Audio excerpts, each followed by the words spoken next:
Good afternoon, and thank you all for attending.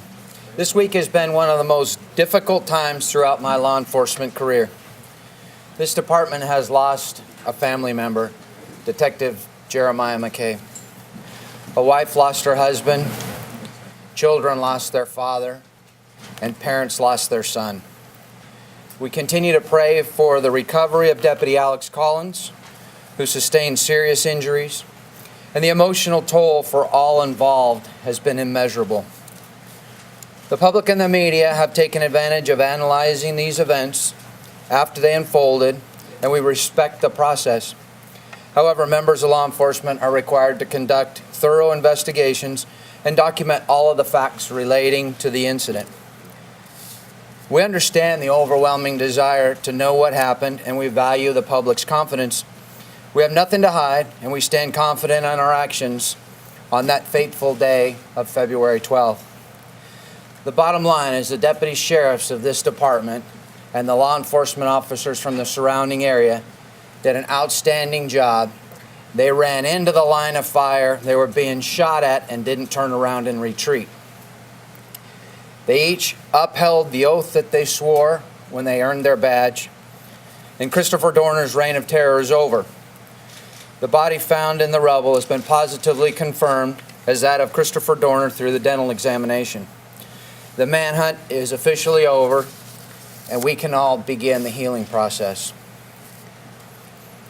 Christopher Dorner's actions became personal to the residents of this county last Thursday when he parked his vehicle and lit it on fire on a forestry road near Bear Mountain Ski Resort.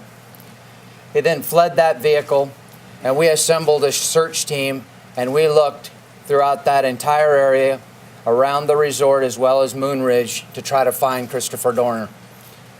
The condo complex owned by the Reynolds family, and that complex was searched by our deputy sheriffs on Thursday evening. They checked that door, and it was in fact locked. We later discovered through investigation that the Reynolds left the door unlocked so that a maintenance man could come in and check the residence and work on it. It appears at that point that Christopher Dorner had already entered that residence and locked the door behind him. Our deputies knocked on that door and did not get an answer, and in hindsight, it's probably a good thing that he did not answer based on his actions before and after that event. When the Reynolds family returned to their condo, they thought it was odd that the door was locked, but they went in, assuming that maybe the maintenance man had locked the door. When they went in to that residence, they were confronted by Christopher Dorner, who tied them up. The Reynolds family were heroes, and they were able to get out and call us as soon as they possibly could and report that their vehicle had been stolen and give us a description, and that it was stolen by Christopher Dorner, or what they believed was Christopher Dorner matching the description. Our deputies began looking throughout the Big Bear area for that vehicle. Information was received that there may be a vehicle similar in color and description southbound on Highway 38. Our deputies continued moving that direction, and then deputies from the valley area started traveling up or north on Highway 38. We then received a call from the victim of the vehicle that was carjacked on Glass Road. He explained to us that his vehicle had been carjacked by Christopher Dorner. Our deputies arrived in that area of Glass Road, ultimately found the vehicle and the cabin. Our deputies stopped in front of that cabin, not knowing that Christopher Dorner was inside. They were formulating a plan on how to look for him, noticed shoe prints in the snow leading towards that cabin. Before our deputies could finalize a plan, they were ambushed by Christopher Dorner. He began firing at them. Both our officers went down. Responding officers arrived and actually went through a hail of gunfire to rescue these two injured deputy sheriffs. At that point, the SWAT team started to arrive at that location. As they arrived, they put together a plan, and I'm going to have Captain Herbert, who's in charge of the SED detail, to give you a little bit more information as to their practice and what they did when they arrived. Thanks, Sheriff. When our first SWAT deputies arrived on scene, they observed Detective McKay and Deputy Collins laying in the road out in the open. The first 5 officers that showed up quickly formed a plan. They knew they needed to rescue both our downed officers.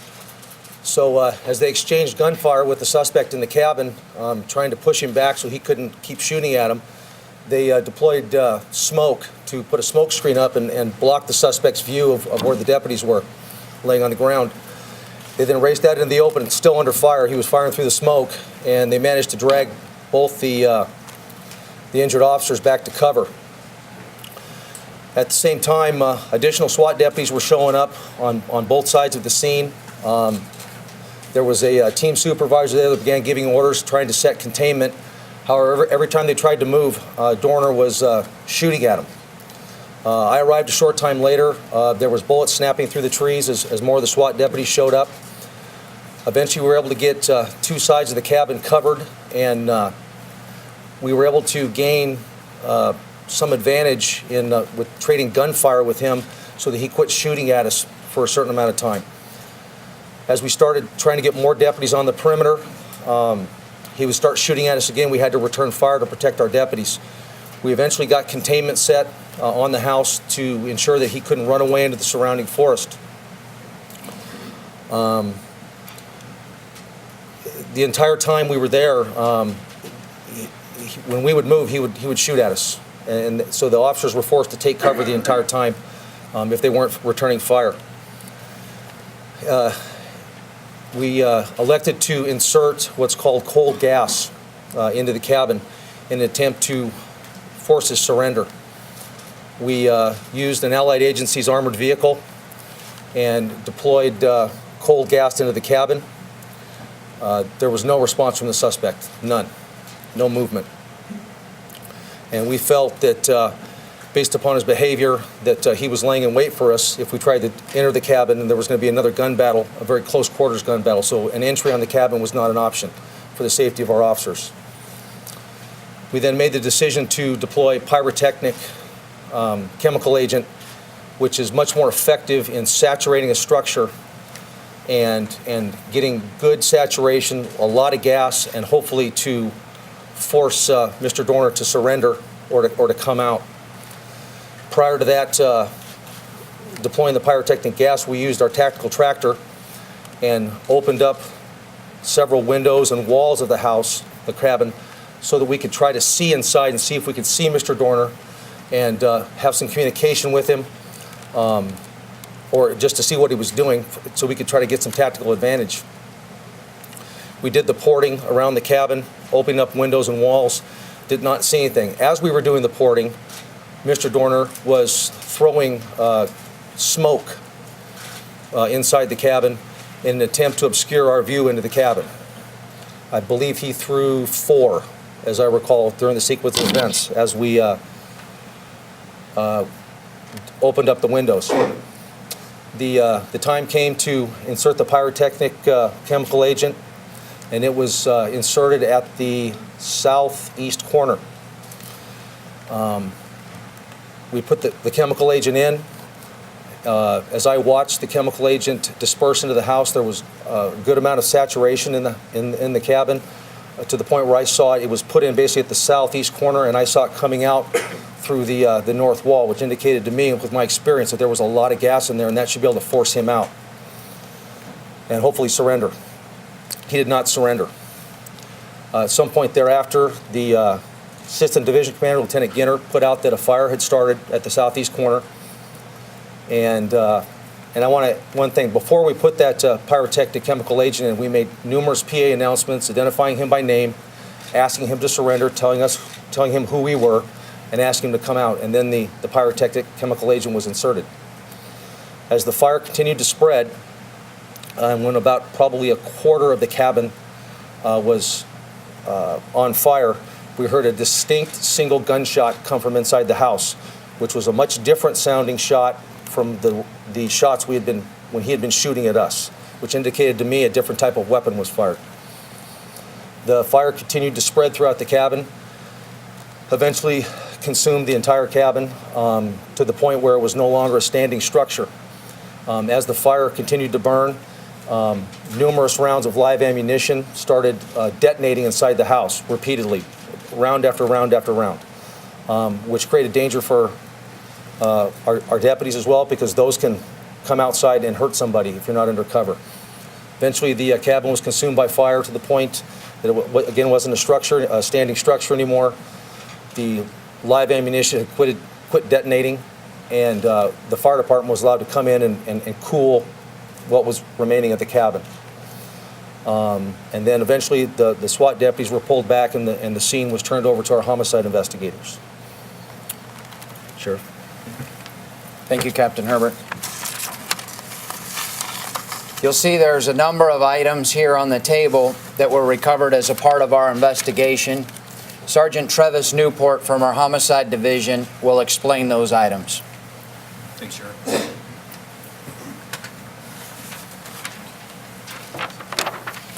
Good afternoon. As many of you know, the Sheriff's Homicide Detail has been working tirelessly since this incident has occurred. The following is a summary of the items we have recovered from some of the scenes and some of the vehicles that were occupied by Mr. Dorner. Numerous assault weapons were recovered, as well as numerous semi-automatic handguns. Many of them are the same style you see over on the table, one of which is a sniper rifle, a bolt-action .308 caliber, which is considered a very dangerous and high-powered weapon. Numerous high-capacity magazines consistent with those used for .223 and .308 caliber rifles were located. Numerous canisters of CS gas and smoke were located, both on Mr. Dorner's person and at scenes occupied by Mr. Dorner. A tactical-style load-bearing vest equipped with high-capacity rifle magazines, as well as additional CS canisters, were recovered from the area occupied by Mr. Dorner. And a military-style Kevlar helmet was also located at one of the locations occupied by Mr. Dorner. A total of 10 suppressors, also known as silencers, were found to be consistent with those types of weapons that were possessed by Mr. Dorner. All of those silencers appeared to be the same type of silencers used with these types of weapons. So we have concluded, not only because of the fact that some of them were actually on weapons possessed by Mr. Dorner, but also that they were possessed within some of the items possessed by him, that those items belong to Mr. Dorner. Thank you.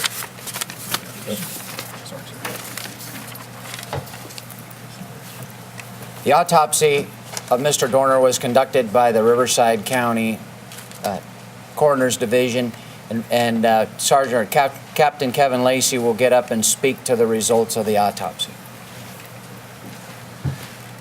Good afternoon. Yesterday, beginning at about 9 o'clock, the Riverside County Coroner's Office began the autopsy of the unidentified body that was recovered from the mountains here in our county the previous day. The autopsy took about 6 hours, and during the course of the autopsy, two significant findings were made. One was that we were able to identify through a dental examination that the body that we recovered was in fact that of Christopher Dorner.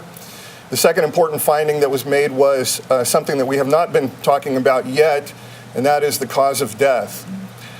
During the autopsy yesterday, the doctor who conducted the process concluded that the cause of death was a single gunshot wound to the head.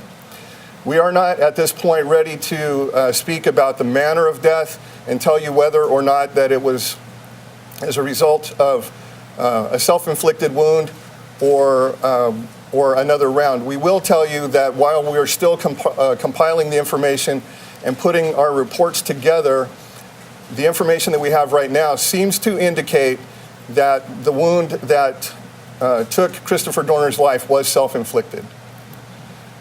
At the conclusion of the autopsy yesterday, Dorner's body was transported to the San Bernardino County morgue, and it is here with us as we speak.